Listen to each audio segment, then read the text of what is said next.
귀가하는 여성을 따라가서 현관문을 열고 들어가려는 순간 침입하려 한 이 남성. 이 동영상이 확산되면서 남성은 바로 다음날 검거됐고 또 주거 침입, 강간 미수 혐의로 구속됐습니다. 자, 사건 이후에 남의 일 같지 않다며 불안해하는 여성들은 물론 또 비슷한 경험을 했던 분들도 한둘이 아니었습니다. 일상의 공포를 호소하는 여성들을 만나봤습니다.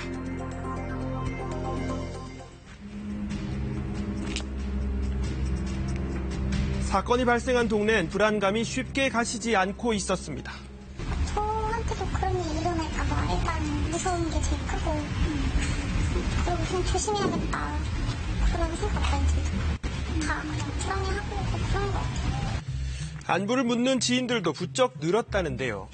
회사에 가니까 이제 사람들이 이런 일이 일어났다는데 너 괜찮니? 너 무서워서 거기 살 수 있냐?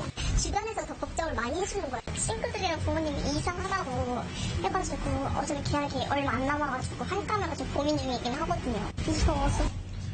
이사를 생각할 정도로 일대 주민들에게 충격을 준 영상은 지난달 28일 SNS를 통해 빠르게 확산됐습니다.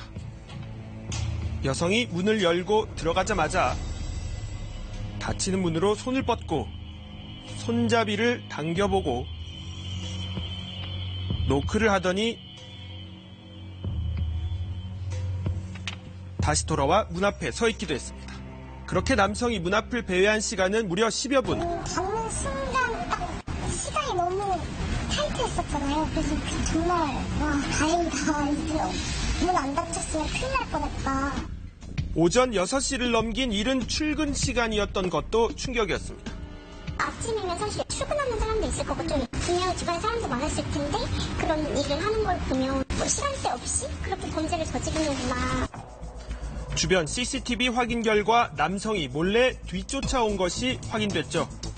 그런데 비슷한 경험을 한 여성들이 있었습니다. 자, 한번 들어보시죠. 집에 들어가는데 한 남자 2명이 따라와서 문 두들기면서 아가씨 할 말 있으니까 문 좀 열어보라고 밖에서 문을 이렇게 계속 돌리고 이렇게 한 적은 있었어요. 옆집 사람들도 들으라고 막 오히려 막 가세요 이렇게 물론 좀 큰 소리 좀 안 해서 많으면서 밤에 새벽에 혼자 있는데 그냥 모르는 사람이 아무 소리 없이 문 꼬리를 잡아당기거나 아니면은 그냥 톡톡톡 하고 사람 있는지 없는지 확인하거나 아니면 어느 날은 제가 그러길래 그냥 없는 척을 했어요. 괜히 이상한 일 날까봐. 그랬더니 옆집에도 똑같이 하더라고요. 특히 늦은 시간 귀갓길에 누군가 뒤따라오는 경험담도 많았고요. 여기 그 골목길 돌아오는데 갑자기 이쪽에 서 있던 남자가 갑자기 제 뒤를 바짝 쫓아오는 거예요. 그러니까 제가 의심을 안 할래 안 할 수가 없는 그런 상황이라서 바로 친구한테 전화해가지고 너무 무섭다고 그래서 막 친구가 좀 더 데리러 오겠다고 그 얘기 듣자마자 또 사라지더라고요. 남자. 경찰에 신고를 했지만 딱히 해결이나 대책이 없었다고 하는데요. 저랑 친한 여자친구가 있는데 뒤쪽 집에 밤에 올라서 자꾸 집을 쳐다보더라고요. 제가 며칠 동안 가진 적은 있어요. 신고를 했었는데 피해가 간 게 없다고 뭔가 피해를 받으면 연락하라고. 여성들은 이미 만일의 사태에 대비해 호신 방법이나 자구책을 마련하고 있었는데요. 네, 항상 옆에 항상 있어요. 불쌍하니까 임시방편으로 가더니. 현관에 남자 신발을 두는 건 기본, 가방에 이런 물품은 필수라고 합니다. 들고 다닐 때 많고 한 새벽에 이제 올 때 좀 늦게 들어올 일 있으면 갖고는 다니긴 해요. 파우치 안에 호루라기를 큰일이 생겼을 때 호루라기 그러면 혹시나 좀 도움을 받을 수 있지 않나. 빨래 같은 거를 내놓더라도 남자 팬티 같은 거나 남자 티셔츠 같은 거 빨래에 같이 널어놓기도 하고. 최근엔 호신용으로 집안에서 남자 목소리를 녹음해 사용하기도 합니다. 방 두드릴 때 안에서 뭐 누구세요라거나 이렇게 남자 목소리 그런 것도 깔아본 적은 있고. 일상에서 여성들이 경험하고 느끼는 공포가 얼마나 크고 또 확산돼 있는지 보여주는데요.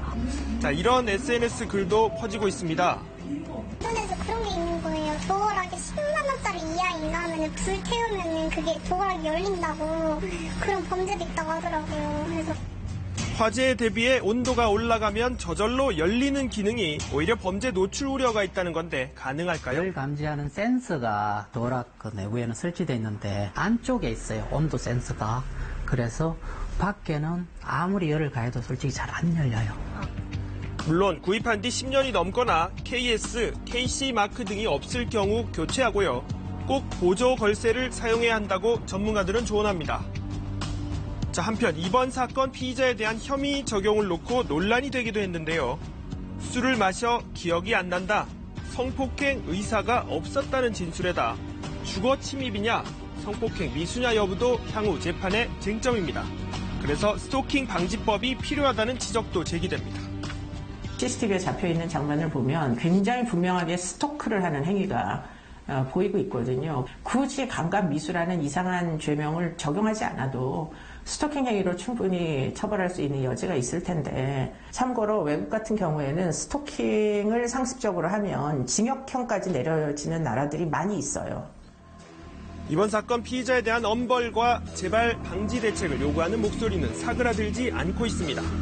갈수록 늘고 있는 여성 1인 가구는 물론 귀갓길 여성들의 안전과 일상의 공포를 없애줄 대책이 필요한 시점입니다.